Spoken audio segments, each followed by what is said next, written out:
सर्वांना शुभ दीपावली.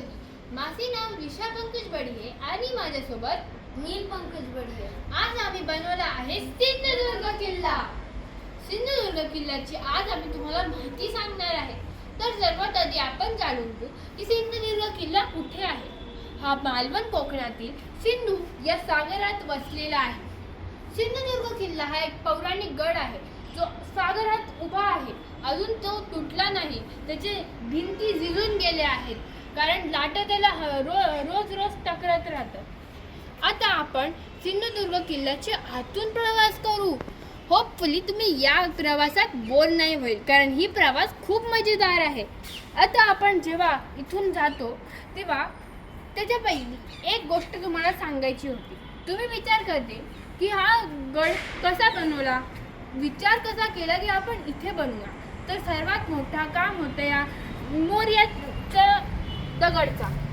शिवाजी महाराज या मोर्याच्या दगडवरून बसून त्यांनी विचार केला आपण या सिंधू सागरात एक गड बनवूया. आपल्या लोकांसाठी जरा ते सेफ असेल, म्हणजे मुघल अटॅक नाही करतील. कारण दुसरे गड होते जे जमिनीवर होते, मुघल लगेचच अटॅक करू शकतात. तर सर्वात आधी आपण आतून सुरुवात करू. आतमध्ये सर्वात मेन गोष्ट आहे गोमुख दरवाजे. याला चार दरवाजे आहेत आणि त्याच्यातला एक दरवाजा आहे गोमुख दरवाजा. हा गोमुख दरवाजा असा बनवला आहे जेणे मुघल यांना समजेच नाही की जायचं कुठून आहे आत. तर आपण जरा पुढे जाऊया आणि नील कंटिन्यू करेल त्या साईडच्या मंदिरांसोबत. हां, तर आपण इकडे आल्यावर सर्वात पहिले आपण इकडे आल्यावर बघूया की इकडे एक मंदिर आहे जे की जरीमरी माताचं आहे. हे मंदिर त्या दिवशी बांधलेलं गेलं होतं ज्या दिवशी शिवाजी महाराजांनी हा किल्ला म्हणजे सिंधुदुर्ग किल्ला बांधला होता. आणि तिकडनं पुढे गेलो की मग तुम्हाला तुम्हाला तिकडे शिवाजी महाराजांचे हाता व पायांचे ठसे दिसतात. पुढचं हात व पायाचे ठसे दिसतात. हे ठसे झाले होते कारण एक दिवस शिवाजी महाराज या किल्ल्यात आले होते आणि त्यांनी एकदा ओल्या सिमेंटवर पाय दिला होता.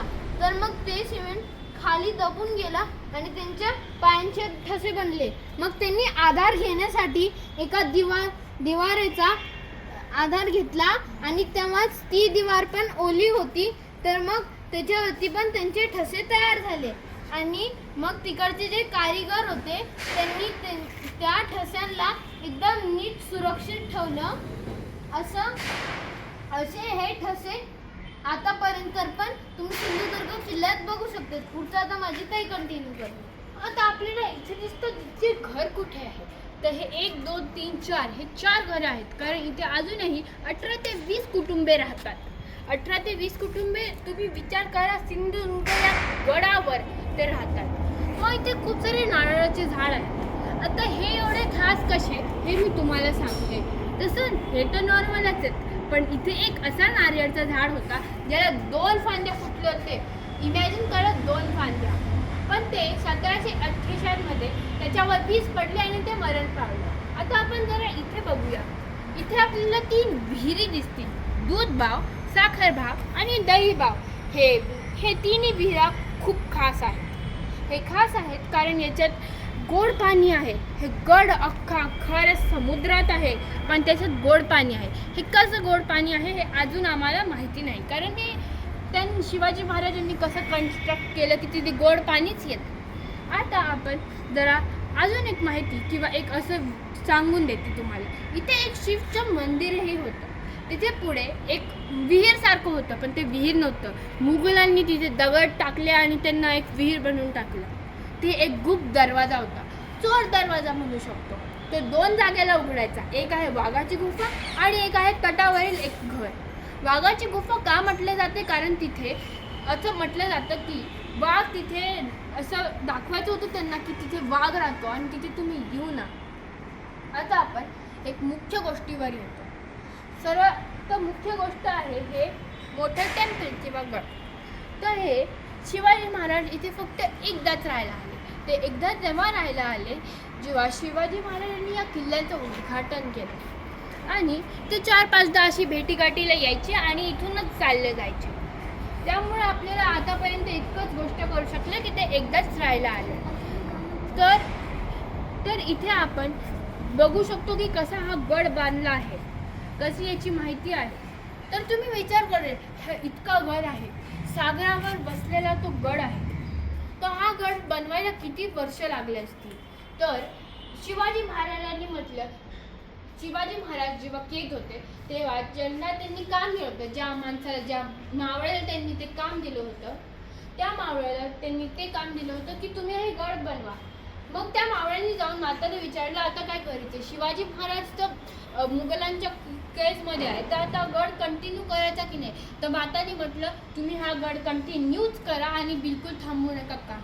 मग माताचा आदेश ऐकून त्या मावळ्यांनी सगळा गड बनवला. आणि जेव्हा शिवाजी महाराज त्यांच्या ताब्यातून सुटले तेव्हा त्यांनी हा गड पूर्ण बनून असल्यामुळे त्या मावळ्याला शाबासकी दिली. तर इथे मी माझी माहिती तर थांबवते. तुम्हाला माहिती आवडली असेल तर सांगा. मला माहिती आहे सिंधुदुर्ग किल्ला हा एक खूप मोठा किल्ला आहे. एक दिवस तर त्याची माहिती द्यायला लागतो, पण मी शॉर्टमध्ये दिली आहे. तुम्हाला रिअलमध्ये बघायचं तर तुम्ही बघत, आणि जर तुम्हाला मॉडेल बघायचं आहे तर तुम्ही बोपोडी संजय गांधी हॉस्पिटलच्या जवळच आमचं घर आहे, तिथे तुम्ही येऊ शकता. आता माझा भाऊ एक सिंधुदुर्ग किल्ल्याबद्दल गाणं गाणार आहे. होपफुली तर गाणं खूप छान आहे, तर तुम्ही ते ऐकून घ्या आणि मजा आहे. माझं नाव नील पंकज पडे. आज मी छत्रपती शिवाजी महाराजांचा किल्ल्याबद्दल एक गाणं बोलणार. आता मी गाण्याची सुरुवाती करतो. जय शिवराय जय शंभूराजे, जय शिवराय जय शंभूराजे, जय शिवराय जय शंभूराजे, जय शिवराय जय शंभूरा. हुंकार बने अति गर्ज गर्ज, हुंकार उड़े इति डर के डर, हर घर में जाकति दूंज दूंज, बरतार बरत बर जीते, इत इत करके सब गण जीते, हर दुश्मन से रण रण जीते. इतड़े माते सूरज का, छत्रपति वीर शिव चमके, हे तेज तिलक तलवार शिवा की, हो शंभू रूप अवतार शिवाजी, हुई धना धन्य धनवार शिवा की, नल केसरिया की लाल शिवाजी, हे तेज तिलक तलवार शिवा की, हो शंभू रूप अवतार शिवा की, हुई धना धन्य धनवार शिवा की, नल केसरिया की लाल शिवाजी, विजय तिलक तलवार रहे, न कि ममता मानी ढाल रहे, मात बचाना माती रे, कहे जीजाबाई शिवाजी से, जब तब तू तेरी जान रहे, हर कर शिरण में जान रहे, जब तब तू तेरी जान रहे, कायम अभिमान रहे, हे तेज तिलक तलवार शिवा की, हो शंभू रूप अवतार शिवा की, हुई धनाधन तलवार शिवा की, नकी केसरिया की लाल शिवाजी. लगते गए लाशों की ढेर, बस वो छत्रपति कभी रुका नहीं, शेर मराठा वो छत्रपति कभी झुका नहीं. थँक्यू. आणि आता आपण फक्त एकदा या गडाची एकदा आपण बघून घेऊ की हा गड कसा दिसतो, या बाजूनी त्या बाजूला.